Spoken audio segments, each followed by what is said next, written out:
minute.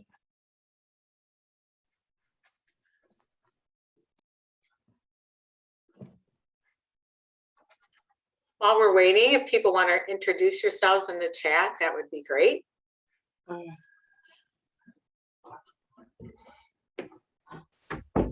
Feel free to share one thing that is a positive thing today on a Monday, on a cold Monday. Give us hope.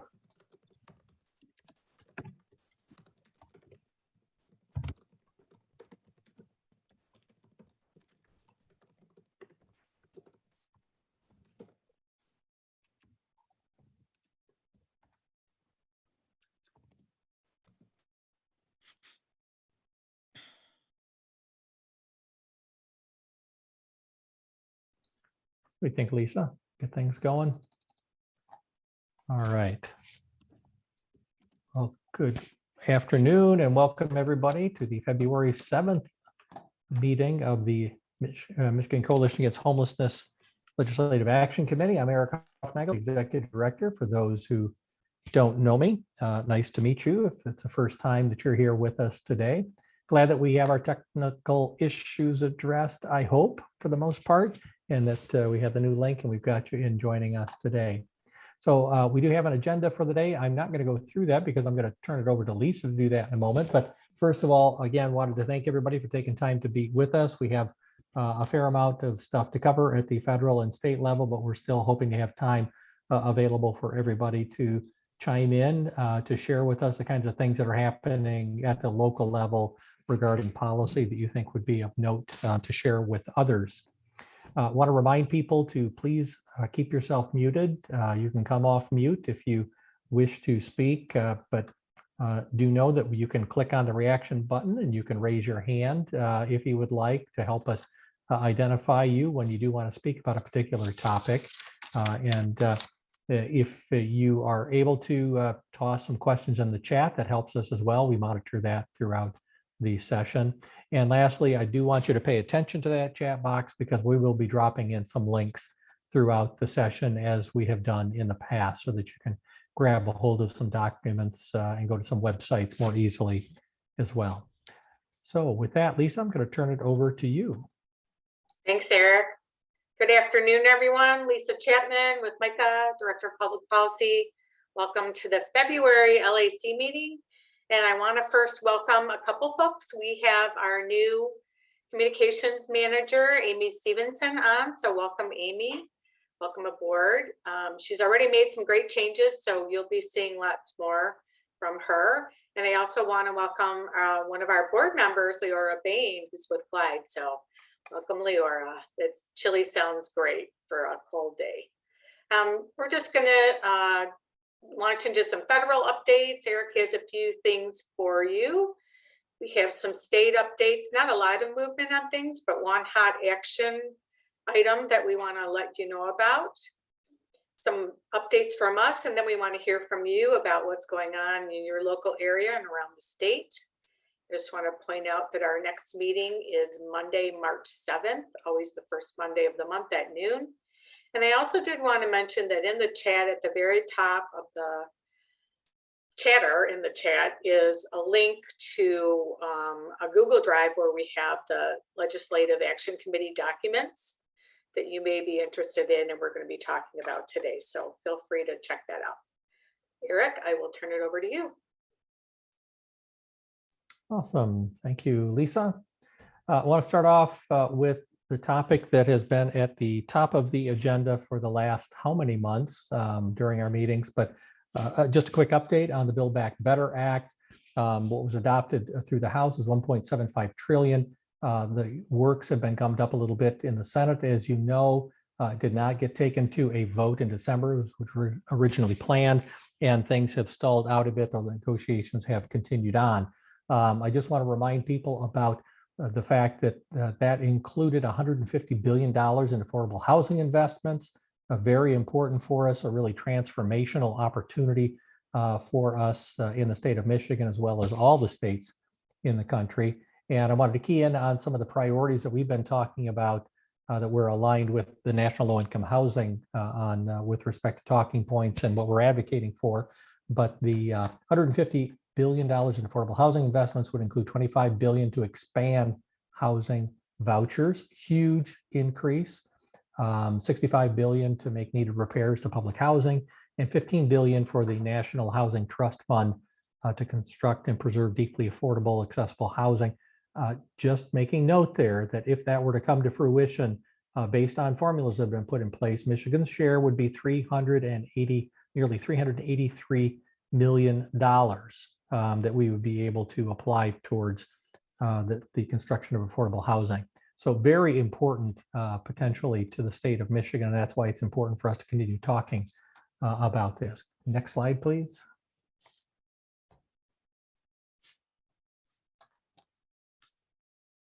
Who has the slides? All right.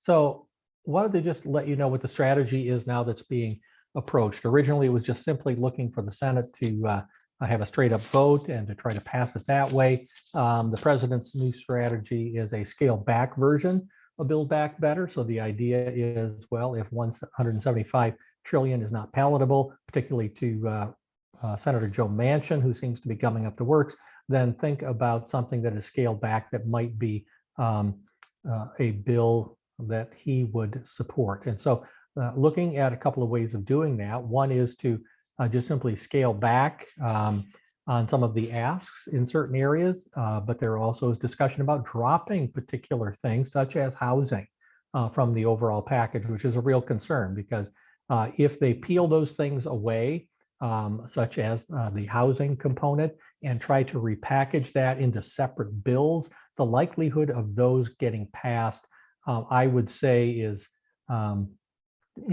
next to none. Quite honestly, there's a whole lot going on this year. It's an election year.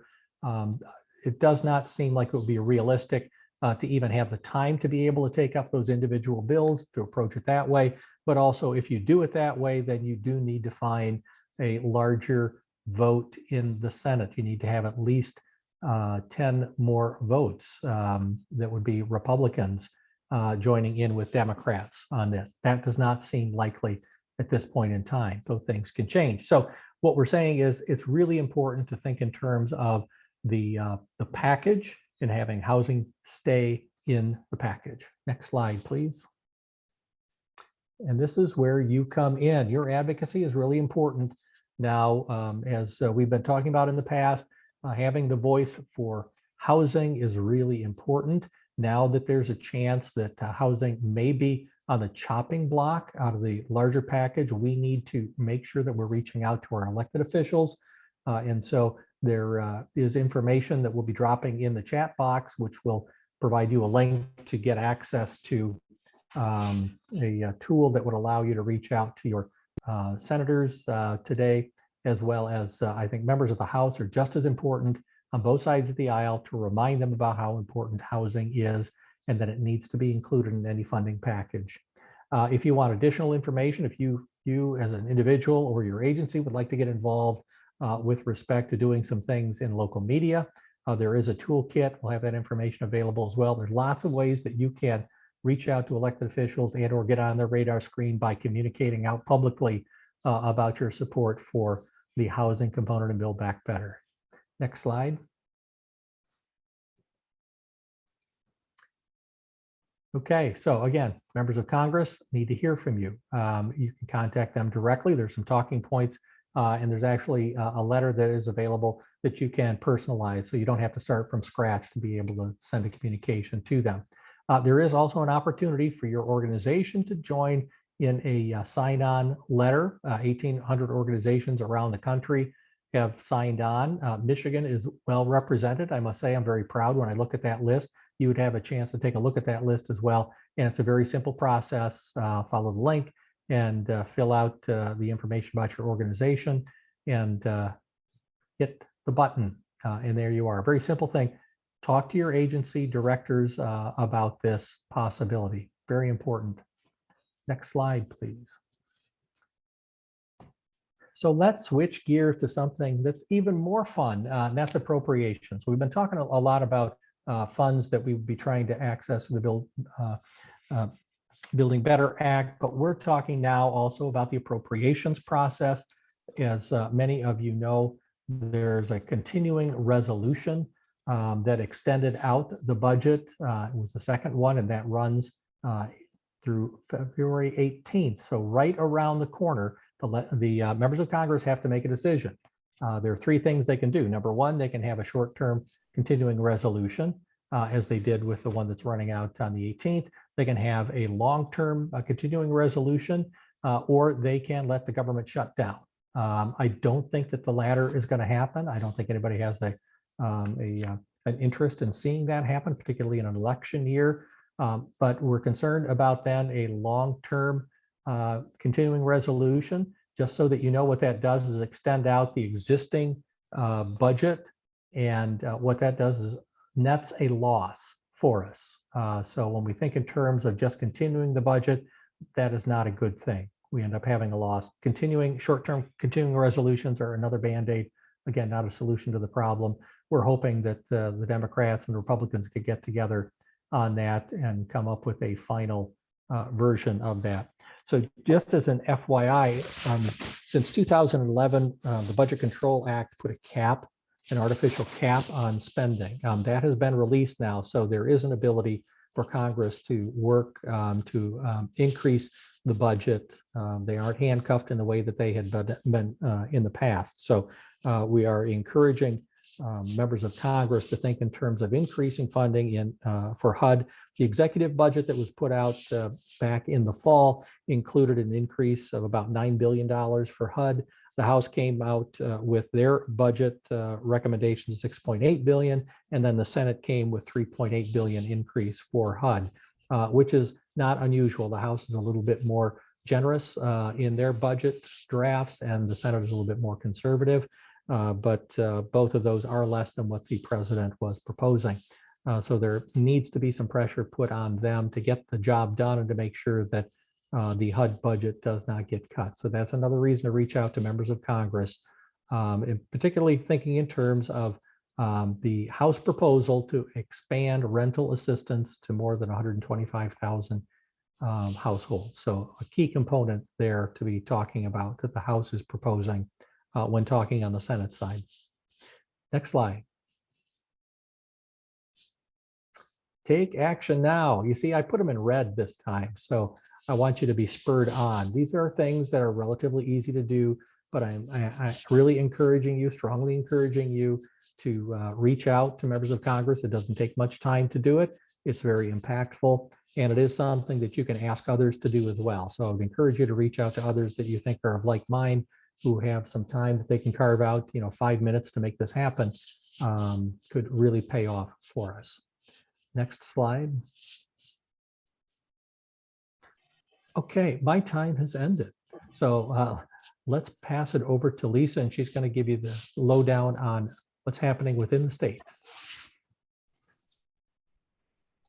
Thanks, Eric. This is the action alert that I mentioned to you. CDM, our partner, is flagging this. There is a bill, HB 4004, that is on payday loans that would allow a small dollar loan of up to $2,500 with fees and an 11% monthly on the principal of the loan, but the fees on the loan are equivalent to an annual percentage rate of approximately 193%, which is outrageous and astronomical. The sponsor of this bill is Matt Hall, who's a Republican, District 63 in the House. This is, as I mentioned, being flagged by CDM and also the Michigan Coalition for Responsible Lending.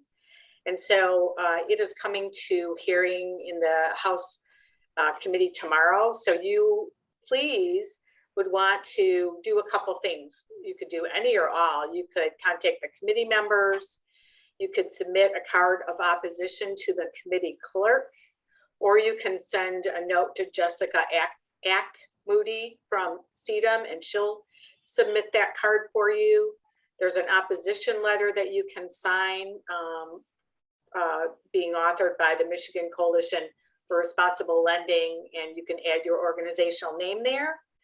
And you can reach out to your House rep and let them know that you're opposed to this bill. So there's a lot of different things you can do. I have information in the Google folder for LAC. It's a lot of information there. I'll try to put the links in the chat as well later on after I'm done. So just wanted to kind of flag that this is something new and it's really a concern. Okay, you can go ahead, Eleanor. Thank you.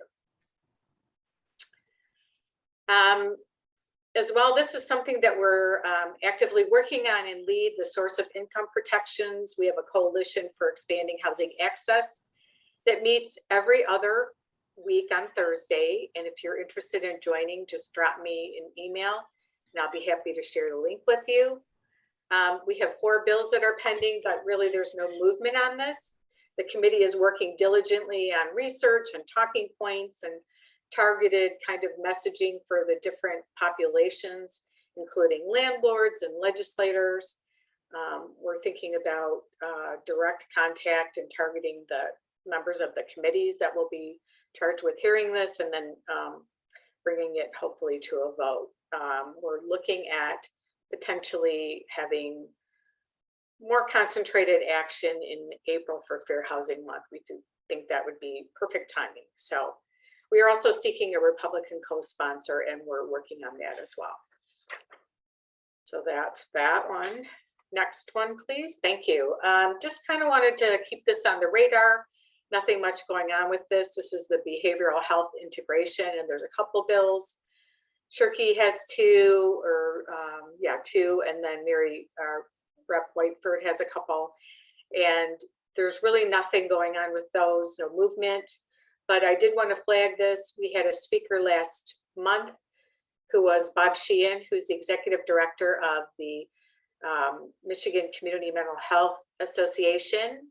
And I have in the Google Drive a document that he provided to us, his talking points about why the organization and a lot of partners really feel that the Shirky bills are really very harmful.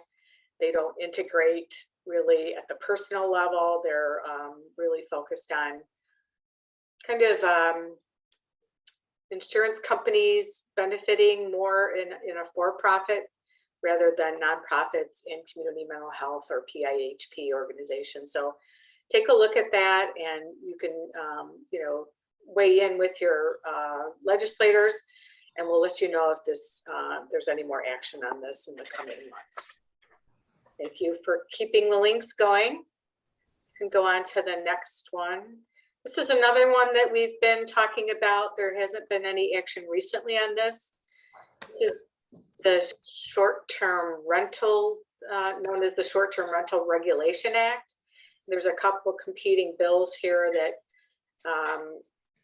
2 different approaches for either enabling or limiting or prohibiting short-term rentals in communities. So a lot of local municipalities, cities, towns, and villages are really concerned about this and want to keep an eye on this. So you might want to just note this and we'll flag it if there's any more movement on this in the coming months. Maybe something as the weather gets warmer that heats up. This is another one we just want to make you aware of. We are going to be engaging in election work this year. This is a election year for House, Governor, State House, and Senate races. And right now, there's really nothing hot for you to pay attention to. Once the declaration for people that are interested in filing to be a candidate after April 19th passes, we will be bringing you more on who's running. We are also doing some background work. We're doing some voter education and education pieces, engagement, information on voter registration. Our fabulous intern Luke is putting together some pieces on the 11 ballot initiatives that are coming up, as well as how to request a drop-off absentee ballot box at your shelter or agency location. So we'll be having a kickoff meeting and a lot more coming, but we wanted to just put this on the radar for you and let you know about it. You can go to the next one, please.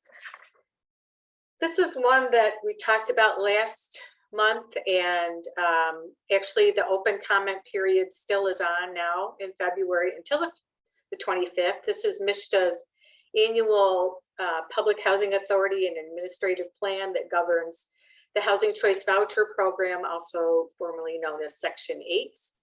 So MISHDA has, there's a great document that is a summary of the changes, and I put that in the LAC folder, as well as Micah's comments, which we put together.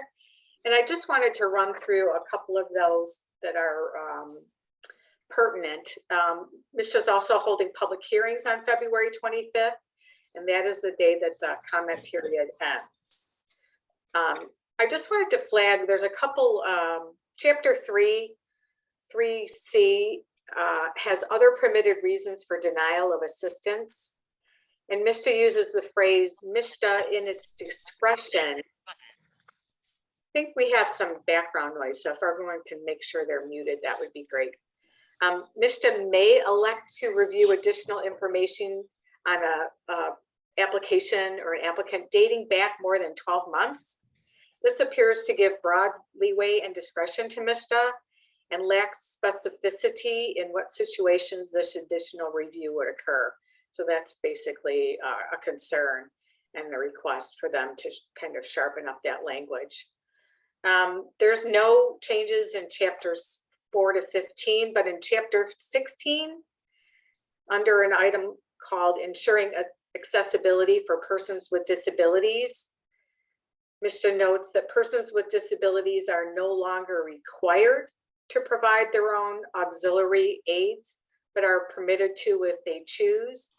And this policy change is beneficial to persons with disabilities because they can choose if they need this assistance or not in a remote or virtual hearing situation.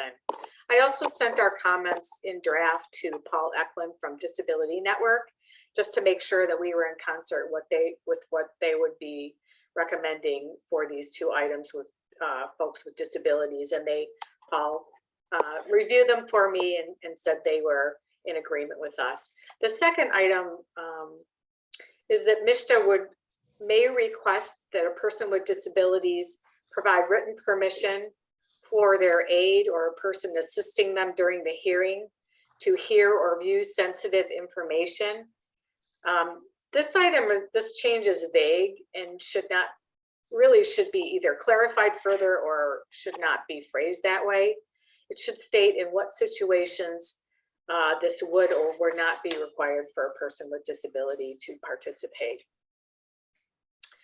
Additionally, there's an informational hearing for participants and a change in how to schedule an informational hearing, an informal hearing, and MISHDA states that they use the last known address provided by the participant to communicate with them. This item should be clarified by MISHDA.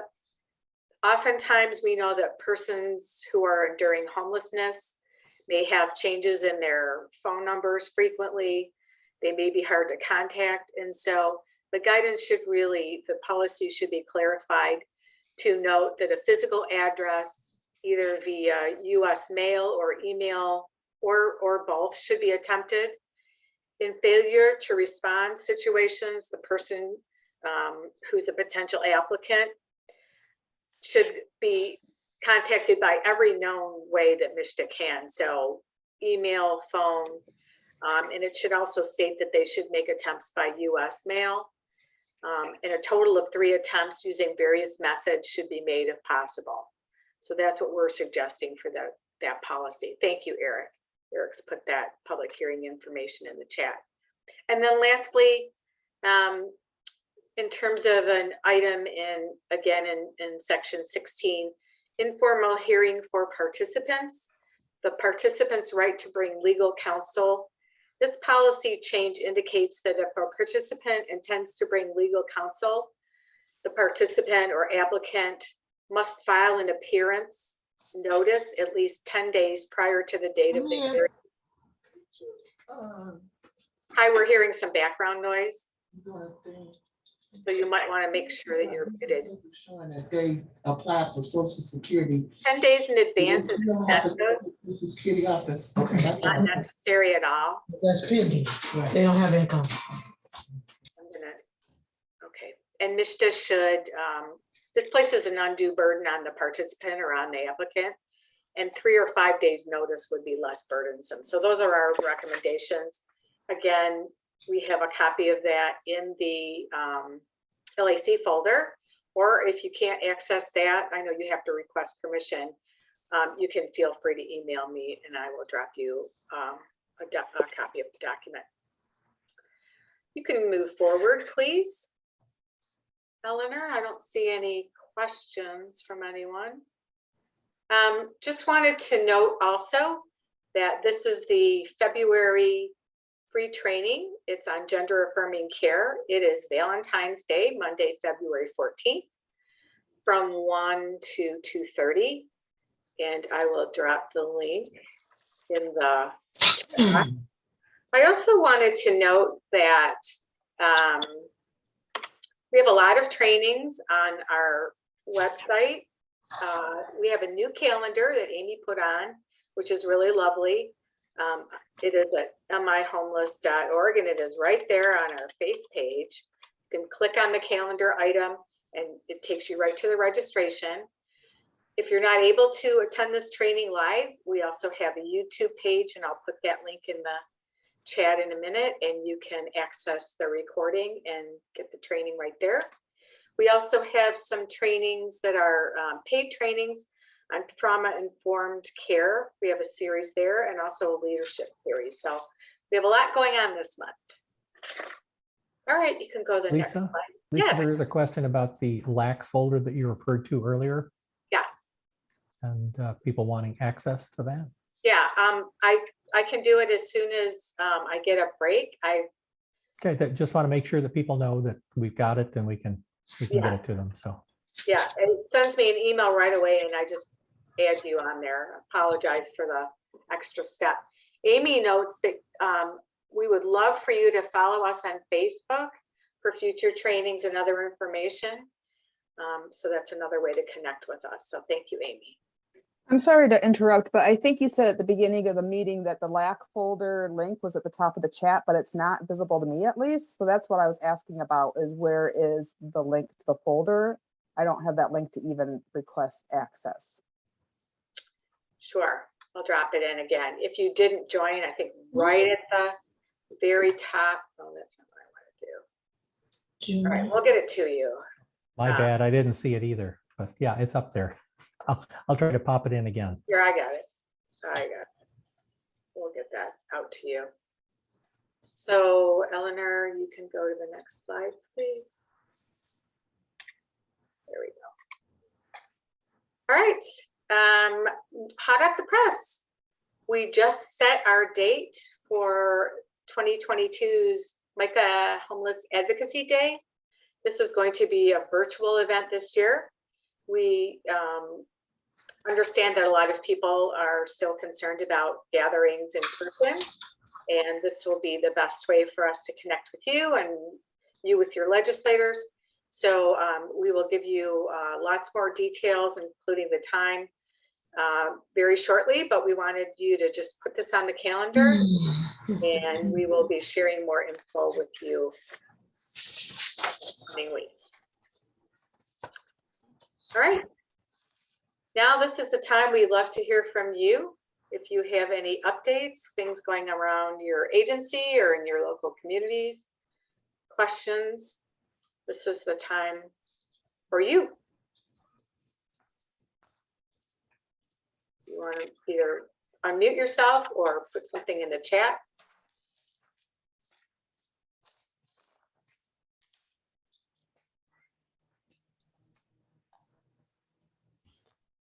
Anybody has any comments about the legislation that Lisa was talking about? Feel free to use this as an opportunity to weigh in with your thoughts or how it might impact your community or any questions that you may have about it. Likewise, I didn't stop for questions and I apologize. I jumped right over to Lisa. If anybody has any questions at the federal level, feel free to reach out as well.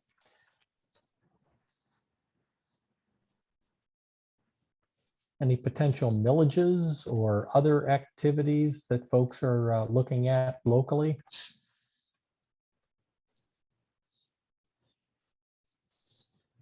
Well, I guess I could just share a couple of things. I'm Lynn Raymond from the Lakeshore Housing Alliance in Ottawa County on the west side of the state.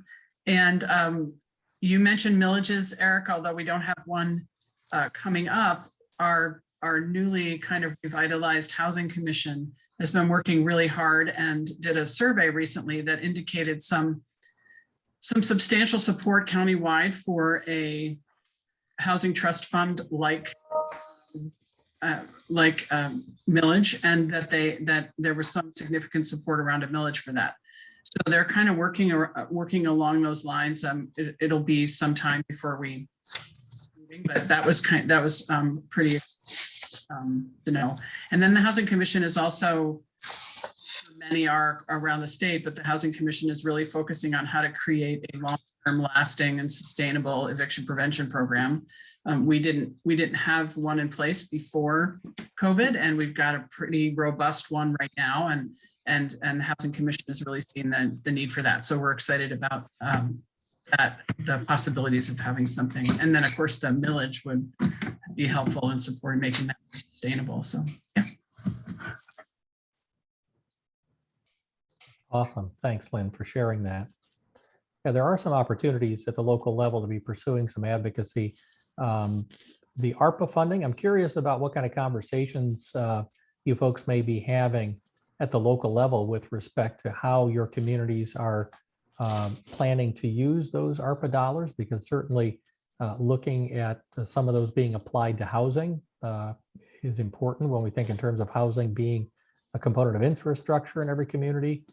Is there any dialogue that you're aware of? Is there an open process in your community? Do you have any idea of how they're even talking about that? How elected officials and staff from cities and counties are dealing with the ARPA funding specifically?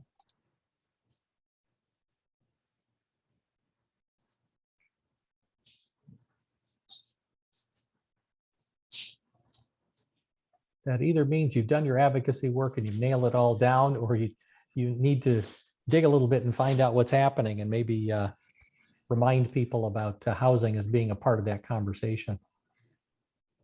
Yeah, I can jump in again, Eric. So we've got a couple of conversations going. There's a group that's been meeting, a representative group of about 25 folks who have been meeting since the summertime and have, I guess, essentially created 5 buckets for the funding, one of which is housing, and it's a pretty substantial chunk of the 58 million that Ottawa will be getting.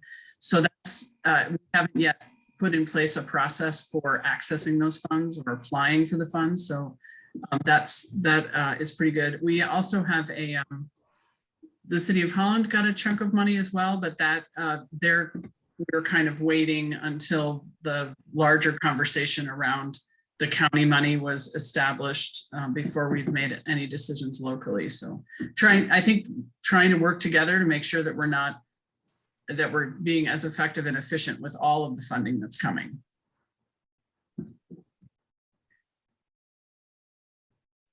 Thank you, Lynn. That's really helpful and appreciated. Just wondering if anyone else has any comments about local efforts around anything related to housing or ARP funding. I can share, I'm on the COC board in Macomb County, and there's a committee that is working on, they're getting $6 million for ARP The homes. Secretary of State. And And they're only taking a. Sorry, we want to make sure everybody is muted. So- We're getting a lot of I'm sorry. background here that's interrupting the conversation. When I call Secretary of State. Sorry, I'll The secretary. again, I did call if this I'm one. heard I or did not, call. but So scared. Okay, can you please She mute said they yourself? call this number right here and request a letter saying that they don't get no benefits. I'm sorry, No. somebody's talking about real benefits. simple. I don't know if we can mute them or not. And if they don't have a phone, I'm trying to Then see if we I can put them outside. Marguerite? hall and- got it. right, Marguerite, There we Oh, go. I just muted her. Thank you. Oh, the joys of Right. live interactive meetings. Yes, appreciate everyone joining, but it is great to only have one conversation at a time. So I did want to just say that the Macomb County is looking at eligible uses of the home ARP funding. They're looking at potentially non-congregate shelter, also looking at housing, looking at rental assistance. So there's lots of really good options. And this is really the time to plug in locally, both at your community, if you have funding coming locally as a city or a participating jurisdiction, or at the county level, and also at the state level, there's funding coming. So it's really a good time to be keeping your eyes open. Any other comments? Go ahead. Lisa, let me just add on to that. For those who aren't aware of the ARPA funding and what the timeline is for that being used, communities that have allocations are able to actually have plans in place and have those funds committed in 2024 with those dollars spent out by 2026, a date in 2026. So what we're talking about is not something that has an urgency where they need to go out the door immediately, and that thoughtful process of thinking in terms of strategically trying to identify those needs in communities and engaging in that broader conversation is important. And there's plenty of time to do that. So if indeed you want to reach out to your elected officials about that process and weigh in on it, certainly encouraging them to slow their roll if they're moving on it very rapidly would make sense. And there is a requirement for both community consultation, at the whatever level the jurisdiction is. So definitely want to have a thoughtful public process and get as much feedback in contemplating could be once in a generation, amount of funding that can really do some good if targeted correctly. So it's super important. I don't see any other questions or comments. Anything else anyone would like to add?